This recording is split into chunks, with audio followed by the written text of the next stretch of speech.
The Cleveland Guardians have made a minor league signing, hopefully to help behind the plate, as they have signed a catcher to a minor league deal.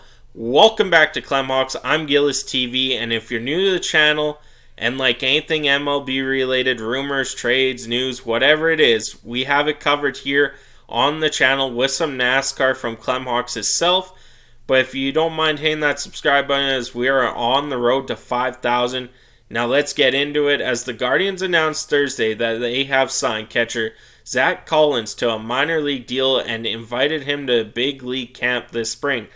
Cleveland also confirmed its previous reported minor league deals and non-roster invites with lefty Philip Dial and righty Dustin Knight.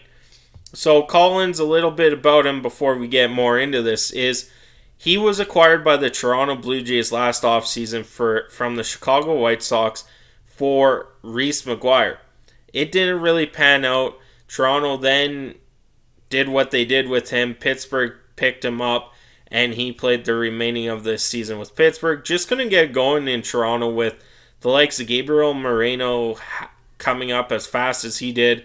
The emergence of Kirk and Danny Jansen behind the plate for the Blue Jays, there was no room for Collins, and he couldn't do anything for the Toronto Blue Jays last season. Collins was the 10th overall pick by the White Sox back in 2016 draft.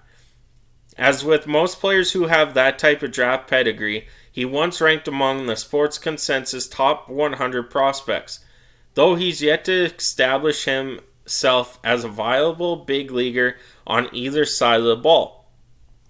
The 28-year-old Collins has logged big league action in each of the past 4 seasons, batting a combined 185 with an impressive 12.9% walk rate, but a troubling 33.6% strikeout rate through 459 plate appearances. He split the 2022 campaign between Toronto and Pittsburgh, slashing a 155 in 108 trips to the plate. He notched a much more impressive 248 output in 570 plate appearances in AAA level, but strikeouts have been an issue there as well, with a strikeout rate of 26.9%. Defensively, Collins has graded out poorly in majors, recording a negative framing mark and being dinged for a minus 23 defensive runs saved in just 608 career innings behind the plate. He has also thrown out a below average 18% of base runners at the MLB level, though his 32% caught stealing rate in the minors is far better and comes with much larger sample.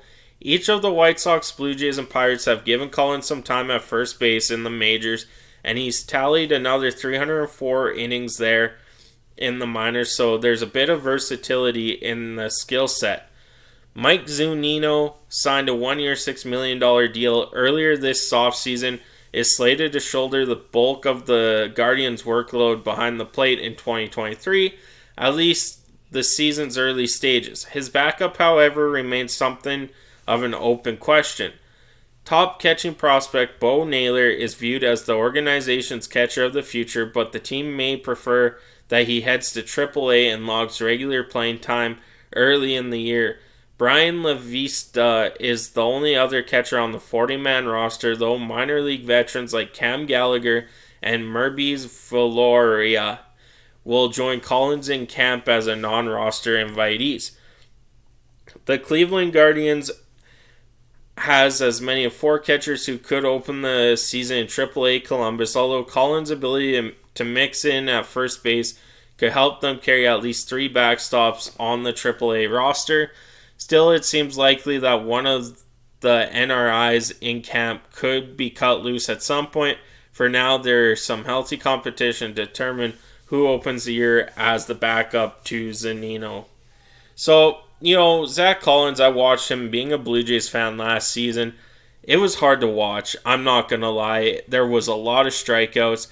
Yeah, last year between both teams, he had 97 at-bats for a 155 average, 4 home runs, 11 RBIs. There were some peak moments with the Blue Jays, I will say that, but nothing substantial to keep him in the Blue Jays organization. I think for Zack Collins, he needs to go to a lower end team and just try and figure out his game there. Go to AAA, figure out your game, and come back to the MLB level. But that is it for me today. I am Gillis TV. Thank you guys so much for tuning in. I'm on out of here.